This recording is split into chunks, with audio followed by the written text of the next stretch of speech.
You can have you. Main event of the evening. Ready to race to you. These days are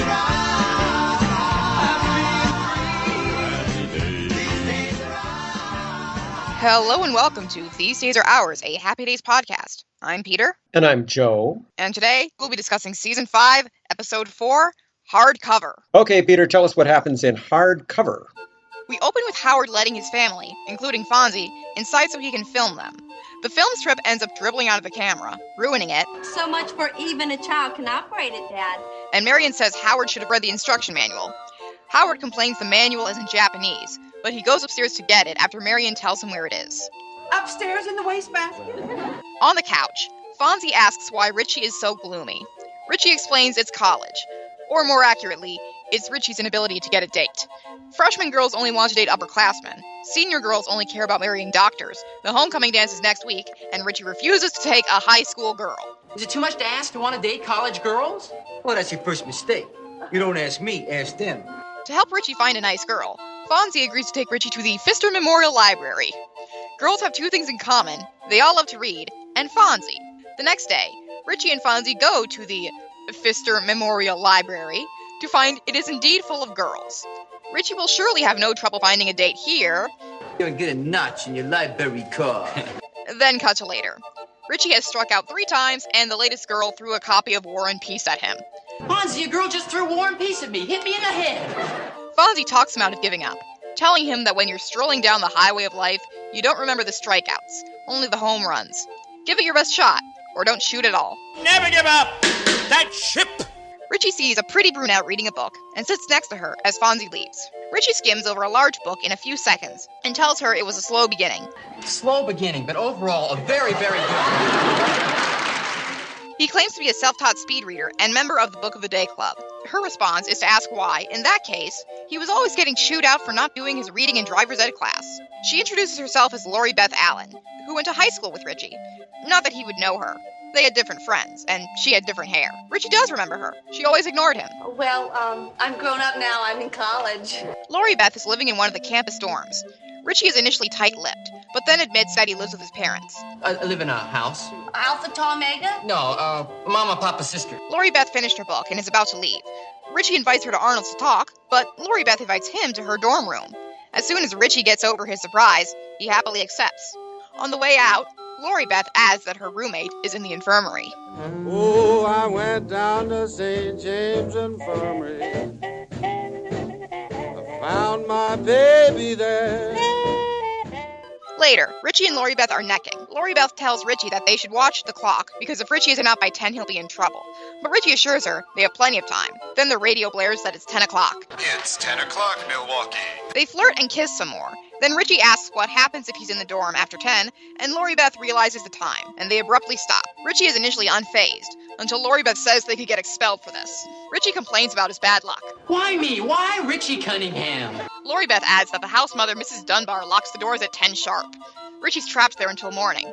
Since he and Lori Beth have been trading kisses all the while, Richie's not that nervous about it, but Lori Beth is genuinely afraid. We can't take any chances with Mrs. Dunbar. She's new and she's really tough. Mrs. Dunbar was in World War II as a tank. There's a knock at the door. Richie starts kissing Lori Beth again. He's not getting kicked out for just talking. Lori Beth pushes him away. Richie tries to jump out of the window, but it's painted shut. Lori Beth hides him in the closet and answers the door. Fortunately, it's not Mrs. Dunbar, but a girl named Christy and her date, none other than Fonzie. Initially thinking this is a more the merrier situation, he quickly recognizes Lori Beth as the girl Richie met in the library. Hey, don't I know you? I don't know. I fix my hair in my No, the library. And she directs him to Richie's hiding place. Fonzie gets Richie to come out of the closet. Then Fonzie tells him what he was doing with Christy, getting his very own library card and checking out a book. Christy's the first girl who ever told Fonzie he stimulated her intellectually. Richie is confident Fonzie can get them out of this. Fonzie's idea is to go out through the window. With one well-placed hit, he's able to open the painted-shut window, but since they're on the top floor, it's not much of an improvement. Well, I think we could make it if you want to spend the next 6 years in plaster pants. Richie's solution is to throw the mattresses out the window to break their falls, or tie the bedsheets together and climb out. Fonzie doesn't think either idea is particularly good. Have you no respect for state property? And he tries to go back to making out with Christy. but she and the other two students are a little preoccupied with the possible expulsion thing. Richie hits on the idea of him and Fonzie getting down to the first floor and crawling out a supply window there. Lori Beth and Christy go to find an escape route, with Lori Beth giving Richie one last kiss and calling him a genius. You're an absolute genius. Fonzie asks Richie how they're going to get downstairs without getting caught. Richie grabs 2 nightgowns from the closet. Fonzie refuses. The Fonz don't wear dresses. Richie brings up other men who have worn dresses. Tony Curtis, Jack Lemmon, Uncle Milty. Fonzie says that Davy Crockett never wore a dress. When he was trapped inside the Alamo, he could have worn a dress to escape, but he didn't. He stuck it out. Richie reminds him Davy Crockett died at the Alamo. Fonzie grabs one of the nightgowns. Later, Richie and Fonzie are wearing the nightgowns and a pair of shower caps. Richie initially can't wait to tell Ralph and Potsy about this, but quickly assures Fonzie that he won't tell anyone. You're gonna take that shit to the grave. Mrs. Dunbar is at the door. Mrs. Dunbar, bedtime time. Fonzie and Richie just have to get past her. Fonzie replies through the door in a high-pitched voice. Just 1 second, Mrs. Dunbar. Then he and Richie jump into bed as Mrs. Dunbar comes in. She mentions it was taking so long she thought they had a man in there. She's about to check Fonzie's bed when there are shouts of a panty raid. And Mrs. Dunbar runs off to another room. The panicking Richie and Fonzie decide to jump out the window. Only when they throw back the curtains, 2 prospective panty raiders are there, and to make matters worse, it's Ralph and Potsy. Hi, girls. Couldn't wait for us, huh, girls? Richie and Fonzie, not wanting to let them know who they are, do their best to hide their faces and pretend to be terrified. Ralph glimpses their faces, but doesn't recognize them, and wonders if this is a dorm or a kennel. Potsy does think the one with the freckles is cute, though the other one looks like Fonzie. The other one stands up and removes the cap to reveal that it is in fact Fonzie. Potsy's response is that, Boy, she could be Fonzie's sister. Fonzie grabs them by the collars and threatens them into not telling anyone about this. They're all about to leave, but Ralph doesn't want his first panty raid to end with nothing. Fonzie reluctantly lets him and Potsy go get something, right as Mrs. Dunbar comes in with a broom and chases Ralph and Potsy out, with Lori Beth and Christy right behind her. Richie and Lori Beth kiss one last time before Richie escapes out the window. Mrs. Dunbar calls Fonzie a hoodlum. You leather-jacketed hoodlum. He calls her gorgeous. She calls him slick, and he grabs her and kisses her, then escapes with his library book tucked under his arm. A stunned Mrs. Dunbar can only say, "Come back, Slick." Thank you, Peter. That was Hardcover, which first aired back on September 27th, 1977. That night, Happy Days served as a lead-in to a brand new Laverne and Shirley, in which the girls become tag team wrestlers. Over on CBS, there was a new episode of The Fitzpatricks, in which young Maureen Fitzpatrick is accused of cheating on a test and must prove her innocence. NBC had another episode of The Richard Pryor Show. This one featured a cameo by Robert Altman as a weatherman. Hardcover was directed by the one and only Jerry Paris, and it was written by Brian Levant. Last season, Brian wrote A.K.A. The Fonz. As a reminder, he later became a major Hollywood director with such family films as The Flintstones, Jingle All the Way, Are We There Yet, and Snow Dogs. It was great for me to work on long-running series like Happy Days, to work with characters that people have a tremendous affection for, of course, to begin with, and then to discover new things in that relationship. My friend Ron Howard used to say that you should never really repeat yourself, and he's done his damnedest not to.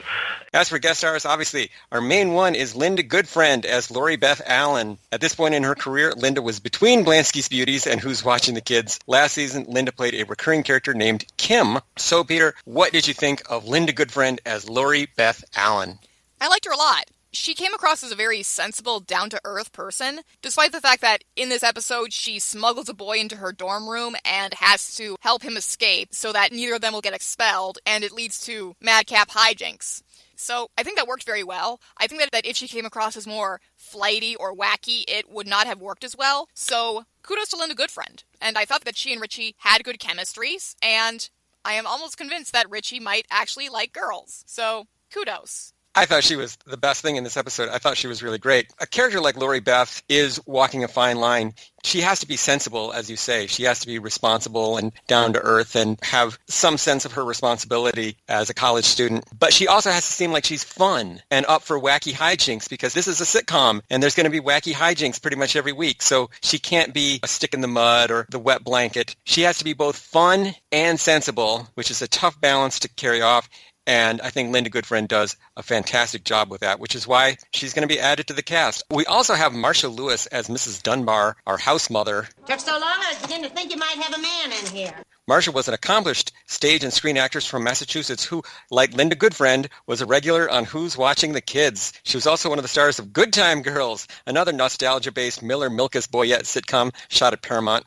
Then the Good Time Girls are in for a wild old time. I told you this was going to happen. Marcia's other TV credits include Mr. Belvedere, The Bob Newhart Show, Kate and Allie, and The Bionic Woman, and much, much more. On the big screen, you might have seen her in Ice Pirates or Butcher, Baker, Nightmare Maker.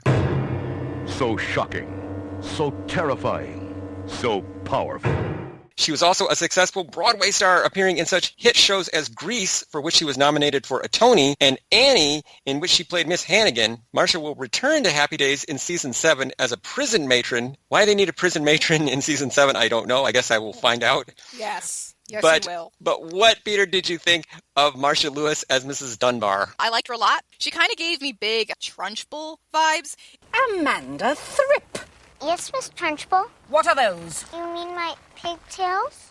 Are you a pig, Amanda? In that, at first I thought, wait, are they coding her as a butch lesbian? Because she's kind of butch, she hates men, and she wants to keep them away from her girls. Maybe that sounds creepier than I meant it to sound, but I was wondering if that was it. On the other hand, she's also vulnerable to Fonzie's Fonziness, so maybe not. I think your suspicions were correct. I think for part of this, she is being coded as a butch lesbian who wants to protect the girls and keep the men away. But maybe the implication is that Fonzie's masculinity and animal attraction is so strong that it even gets to Mrs. Dunbar. Yeah, he basically pulled a James Bond in Octopussy on her, which is mildly uncomfortable. An actress like Marcia Lewis, she's always, as you can guess from her resume there, she's playing a lot of these stern, butch women. It became a specialty for her, and she made a whole career out of it. And I think for what it's worth, Marcia Lewis does a good job here and is funny. We also have Terrace Weiss as Christy Riggenheimer, Fonzie's date. A native of Los Angeles, Terrace had a brief career in TV in the late 70s. In addition to this episode, she also appeared on Barnaby Jones and in the made-for-TV movies Long Journey Back and Amelia Earhart. Today, she's known as Terrace Clayton.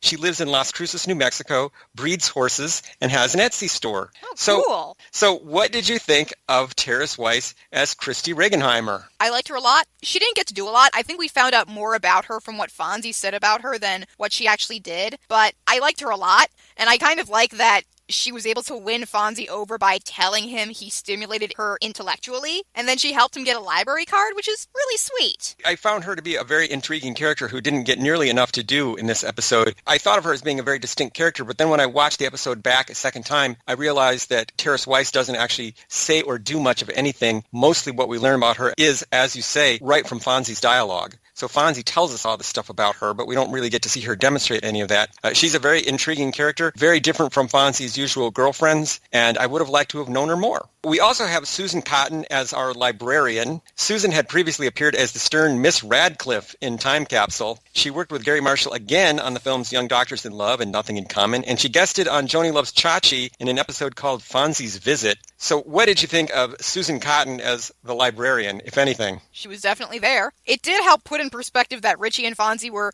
maybe being louder than they should have been in the library. Like, yes, you two are there to pick up girls, but most of the other people there aren't. They just want to study. Yeah, I thought both Richie and Fonzie, as well as Ralph and Potsy, are certainly being way too loud in the library. The thing that I will compliment Susan Cotton on is that when she does the librarian shush, with her finger over her mouth, she looks like clip art of a librarian saying shush. Like the platonic ideal. Exactly. And last, we have Harvey L. Kahn as the voice of the disc jockey. The WOW request line is open, and this one's dedicated to Lori Beth from Richie. Harvey was mainly a dialogue coach, but he did score occasional acting parts, including roles on Laverne and Shirley and the new Leave It to Beaver. As a dialogue coach, he worked on the Bad News Bears TV series and the movie The Creature Wasn't Nice, starring Cindy Williams. Did you even notice Harvey L. Kahn as our disc jockey? Yeah, I noticed him. He had a very deep but fun voice, kind of like the announcer for Saturday Night Live. It's Saturday Night Live! Right. Don Pardo was the announcer for many years. Yeah. Yeah, I guess Harvey does a fine job. As for songs this week, there weren't really any in the version that I watched. The song that the DJ plays for Richie and Lori Beth is one of those fake oldies recorded specifically for Happy Days. The sweet mysteries in the stars speckled You're playing my song. Were there any real oldies in the version that you watched? There were not. And the music at the end of the episode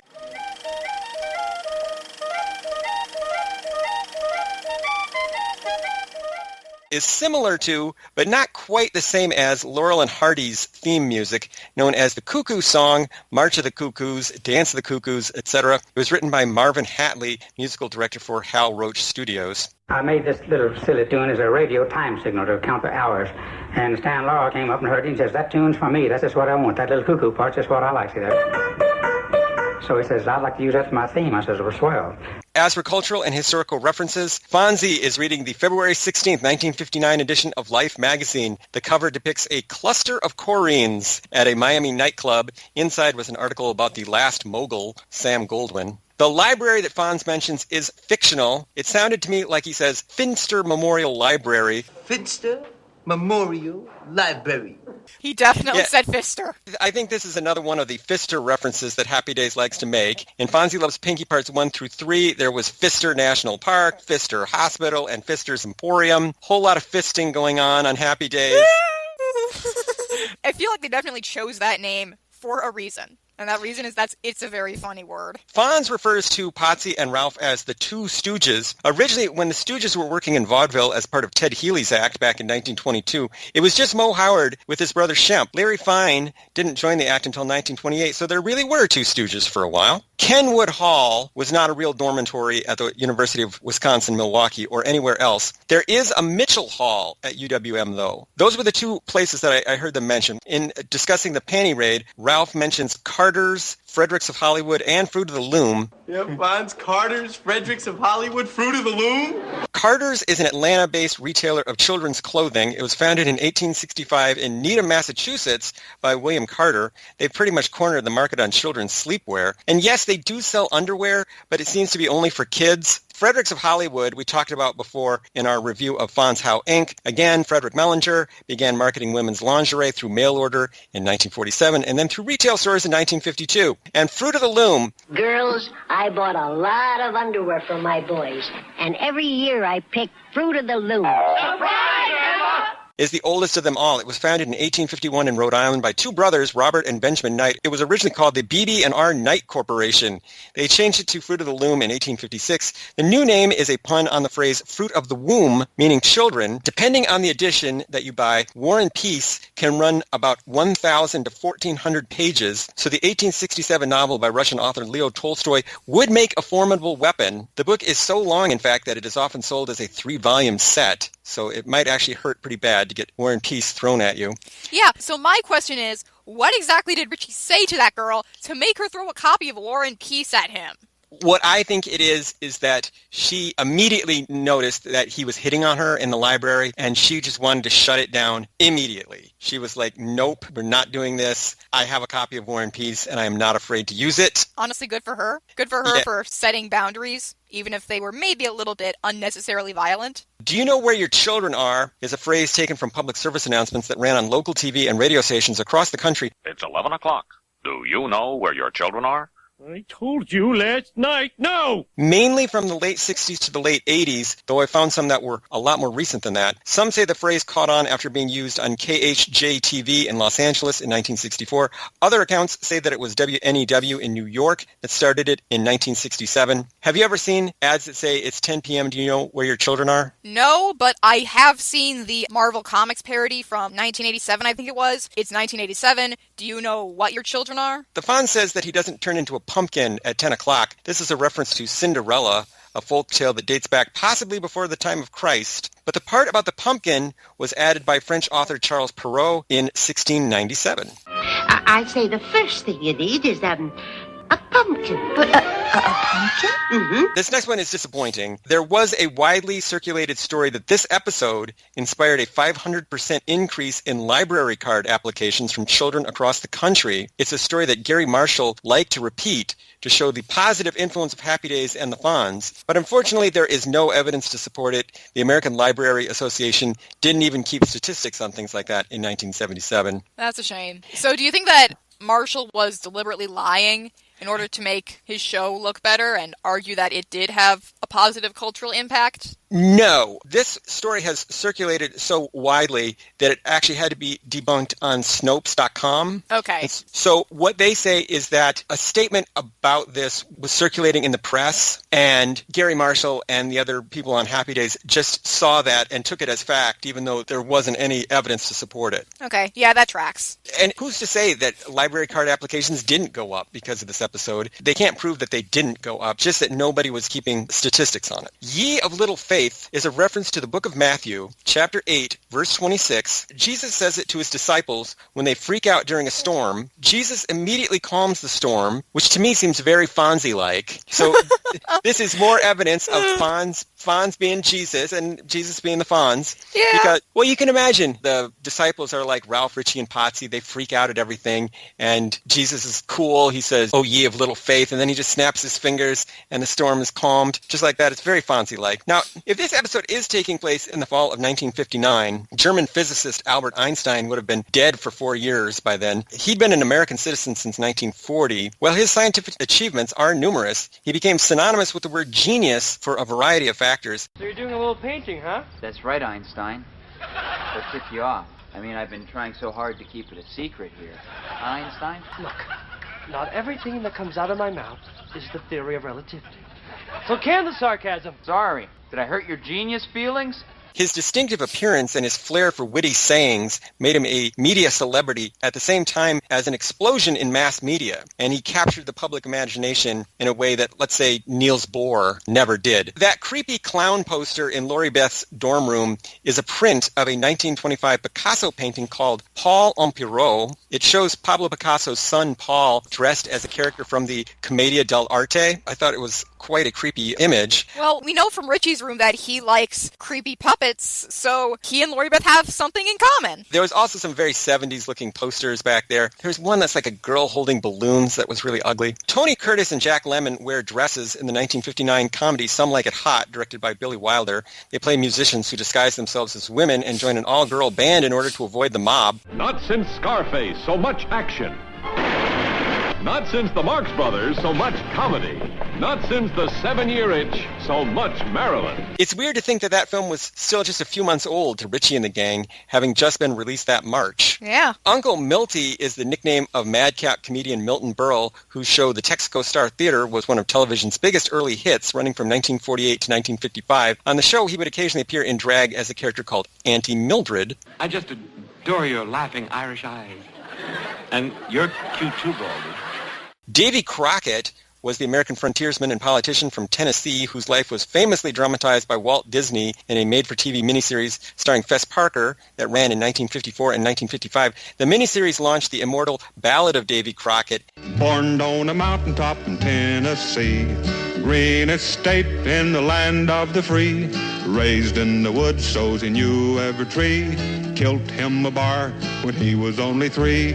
And a nationwide fad for wearing coonskin caps. Richie is correct that Davy Crockett died at the Alamo, a Spanish mission in San Antonio, Texas, on March 6, 1836. What is not clear is whether he died in battle defending the mission against General Santa Anna, or whether he surrendered and was executed. It is very funny when it's brought up in the episode, because did Fonzie not know that Davy Crockett died at the Alamo?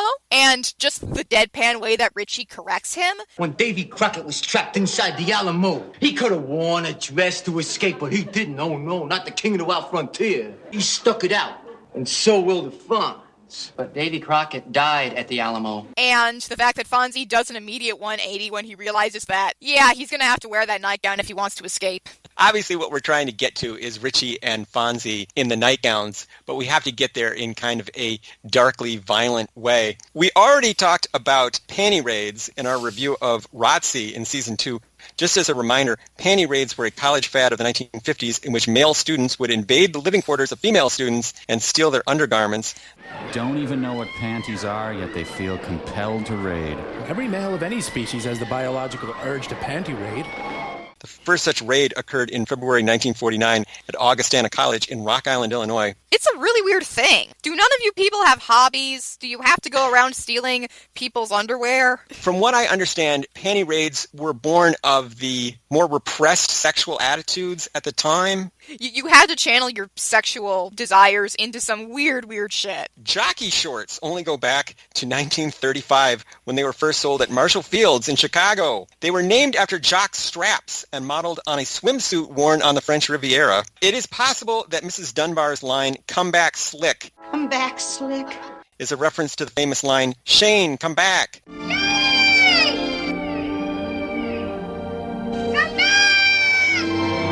From the 1953 Western classic Shane with Alan Ladd. And at the end of the episode, Marion and Howard portray Laurel and Hardy, the British-American comedy duo active from 1927 to 1955. As this episode suggests, Laurel and Hardy did make numerous silent films, but they transitioned nicely into the sound era with such features as Way Out West and Sons of the Desert. I actually thought Marion and Howard's Laurel and Hardy cosplay was pretty much on point. I was impressed that they had the costumes in their house. The version I had did not have that final scene, so it just ended with "Come back, Slick." And I thought that was a really clever choice to just end it there, because the episode had already peaked and they could not top it. Other observations. Wow, we get an extremely rare shot of the Happy Days cast outside the real Cunningham house at 565 North Cahuenga in Hollywood. I'm not sure why they bothered to do this, since nothing actually happens on the front porch. To me, this was Gary Marshall just being drunk with power in 1977. He had the #1 show on TV, and you would have to take a camera crew out there, and obviously 4 of your main actors.